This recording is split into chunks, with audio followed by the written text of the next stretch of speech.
नमस्कार विद्यार्थी मित्रांनो, मागच्या तासाला आपण प्रकरण 8 भारतातील दारिद्र्य हे प्रकरण अभ्यासत होतो. त्यामध्ये आपण मागच्या तासाला दारिद्र्याच्या संकल्पना म्हणजेच निरपेक्ष दारिद्र्य आणि सापेक्ष दारिद्र्य या दारिद्र्याच्या 2 संकल्पना अभ्यासल्या. त्यानंतर पुढे आपण दारिद्र्याचे प्रकार की ग्रामीण दारिद्र्य आणि शहरी दारिद्र्य असे 2 प्रकार अभ्यासले. त्यानंतर आज आपण की आपल्याला पुस्तकामध्ये बघा की तुम्हाला माहीत आहे का असं एक कोष्टक दिलेलं आहे आणि त्या कोष्टकामध्ये दारिद्र्य रेषेच्या वर राहण्यासाठी खालील बाबी आवश्यक आहेत असं दिलेलं आहे. म्हणजेच की दारिद्र्य रेषेच्या वर राहायचं असेल तर एखाद्या व्यक्तीला किंवा कुटुंबाला खालील घटक किंवा बाबी ह्या आवश्यक असतात किंवा त्यांच्याजवळ हे सर्व घटक असणं गरजेचं असतं, तरच ते कुटुंब दारिद्र्य रेषेच्या वर राहू शकतं. मग त्यामध्ये अन्नपदार्थ आणि इतर घटक असं वर्गीकरण करून दिलेलं आहे. आणि मग अन्नपदार्थांमध्ये धान्य, डाळी, दूध, दुग्धजन्य पदार्थ, मीठ, साखर, खाद्यतेल, तसेच अंडी, मासे, मांस, भाज्या, फळे, मसाले, पेय, प्रक्रिया केलेले खाद्य इत्यादींचा समावेश होतो. तर इतर घटकांमध्ये इंधन, वीज, वैद्यकीय सुविधा, करमणूक, टिकाऊ वस्तू, कपडे, भांडे, अंथरूण, पांघरूण, पादत्राणे, शिक्षण, स्वच्छता, तसेच प्रसाधनांच्या वस्तू, प्रवास भत्ता इत्यादी घटकांचा समावेश होतो. म्हणजेच एखाद्या कुटुंबाला दारिद्र्य रेषेच्या वर राहायचं असेल तर त्या कुटुंबाजवळ या सर्व बाबी किंवा घटक असणं गरजेचं असतं. ज्या कुटुंबाकडे हे घटक उपलब्ध नसतील तर त्यांचा समावेश मात्र दारिद्र्य रेषेमध्ये केला जातो. त्यानंतर पुन्हा हे करून पहा असे एक कोष्टक दिलेलं आहे आणि त्यामध्ये मग दर महिन्याला तुमच्या घरात खरेदी केल्या जाणाऱ्या खाद्य आणि खाद्येतर पदार्थांची यादी तयार करा असं म्हटलेलं आहे. म्हणजेच आपल्या घरामध्ये आपण ज्या वस्तूंची खरेदी करतो म्हणजे जे खाद्य आणि खाद्येतर पदार्थ आहेत त्यांची यादी आपल्याला करायची आहे. त्यानंतर तुमच्या कुटुंबात चालू किमतीनुसार दरमहा केला जाणारा उपभोग खर्च दाखवा. म्हणजे आपल्या कुटुंबामध्ये की आजच्या ज्या किमती आहे त्यानुसार दरमहा केला जाणारा उपभोग खर्च आपल्याला सांगायचा आहे. त्यानंतर की कुटुंबाचा दरमहा यानुसार खर्च किती ते सांगा. की आपल्या कुटुंबाचा दर महिन्याचा खर्च किती होतो ते आपल्याला सांगायचं आहे. तर ही माहिती तुम्ही गोळा करून ठेवा. त्यानंतर पुढे बघा आपल्याला की भारतातील दारिद्र्याचा विस्तार अशी एक संकल्पना पुढे दिलेली आहे आणि त्यामध्ये बघा की भारतातील किंवा एकूण लोकसंख्येतील दारिद्र्याचे जे प्रमाण आहे तर ते दारिद्र्य गुणोत्तराने मोजले जाते. की दारिद्र्याचे प्रमाण हे दारिद्र्य गुणोत्तराने मोजले जाते व त्यावरून दारिद्र्याचा विस्तार हा निश्चित केला जात असतो. तसेच भारतातील दारिद्र्याच्या विस्ताराचा अभ्यास करण्यासाठी मग वैयक्तिक स्तरावर अर्थशास्त्रज्ञांनी व संशोधन संस्थांनी मात्र योगदान दिलेले आहे. तसेच 1962 पासून नियोजन आयोगाने विविध काम करणारे कार्यक्षम कार्यगट, तज्ज्ञ समिती भारतातील दारिद्र्याच्या मोजणीसाठी नेमलेल्या आहेत. त्यानंतर पुढे दिलं दारिद्र्याचा अंदाज. आता पूर्वीची दारिद्र्य रेषा ही उष्मांकाच्या उपभोगावर अवलंबून होती. आता उष्मांक आपण बघितलं की कॅलरीज की ग्रामीण भागासाठी प्रति व्यक्ती प्रति दिवस 2400 कॅलरीज आणि शहरी भागासाठी प्रति व्यक्ती प्रति दिवस 2100 कॅलरीज हे प्राप्त झाल्या पाहिजे. आणि ज्यांना एवढ्या कॅलरीज मिळू शकत नसेल किंवा ज्यांच्या उत्पन्नातून या कॅलरीज प्राप्त होऊ शकत नसेल त्यांचा समावेश हा दारिद्र्यामध्ये केला जात असतो. आणि म्हणून पूर्वीची जी दारिद्र्य रेषा होती तर ती उष्मांकांच्या उपभोगावर अवलंबून होती. त्यात इतर वस्तूंच्या उपभोगाचा समावेश मात्र केला जात नव्हता.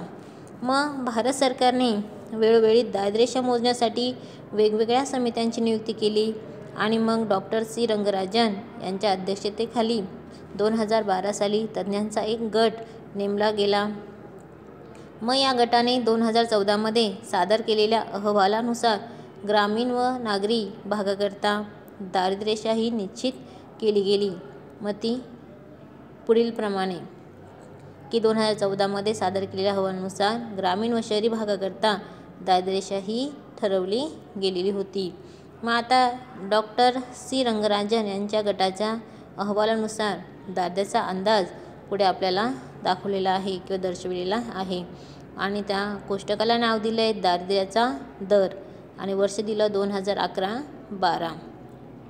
मग आता कोष्टकामधला पहिला कॉलम आहे दारिद्र्यरेषा, की जे उपभोग खर्च जो दिलेला आहे तर तो रुपयामध्ये दिलेला आहे आणि दारिद्र्य गुणोत्तर हे टक्केवारीमध्ये दिलेलं आहे.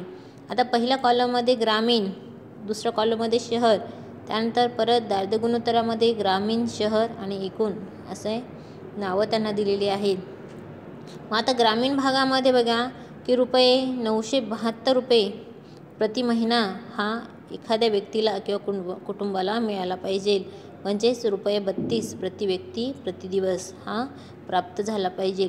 ज्या व्यक्तीला ग्रामीण भागामध्ये प्रति महिना ₹972 मिळत नसेल, म्हणजेच दिवसाला ₹32 मिळत नसेल, त्या व्यक्तीचा समावेश हा दारिद्र्यामध्ये केला जात असतो किंवा त्यांचा समावेश हा दारिद्र्यरेषेमध्ये केला जातो. त्यानंतर आहे शहरी भाग, की शहरी भागामध्ये की ₹1407 प्रति महिना मिळणं आवश्यक आहे. म्हणजेच दिवसाला प्रति व्यक्ती प्रति दिवस ₹47 या शहरी भागातील व्यक्तींना मिळणं आवश्यक आहे. तरच त्यांचा समावेश हा दारिद्र्यरेषेत केला जात नाही. ज्या व्यक्तींना ₹1407 प्रति महिना व ₹47 दररोज मिळत नसेल तर मात्र त्यांचा समावेश हा दारिद्र्यरेषेमध्ये केला जातो. आणि त्यानंतर दारिद्र्याचे गुणोत्तर काढलं मग ग्रामीण भागामध्ये की 30.9% आणि शहरी भागामध्ये 26.4% आणि त्याचं एकूण टक्केवारी काढलेली आहे 29.5%. तर असं हे दारिद्र्याचा दर ठरवलेला आहे ग्रामीण आणि शहरी भागाकरिता. आणि ही माहिती भारत सरकार यांचा नियोजन आयोग जे आहे तर 2014च्या आकडेवारीनुसार ही माहिती गोळा केलेली आहे. त्यानंतर पुढे आपल्याला राज्यनिहाय दारिद्र्याची टक्केवारी दिलेली आहे आणि त्यामध्ये बघा की राज्य, दारिद्र्याचा दर, राज्य आणि परत दारिद्र्याचा दर असं दिलेलं आहे.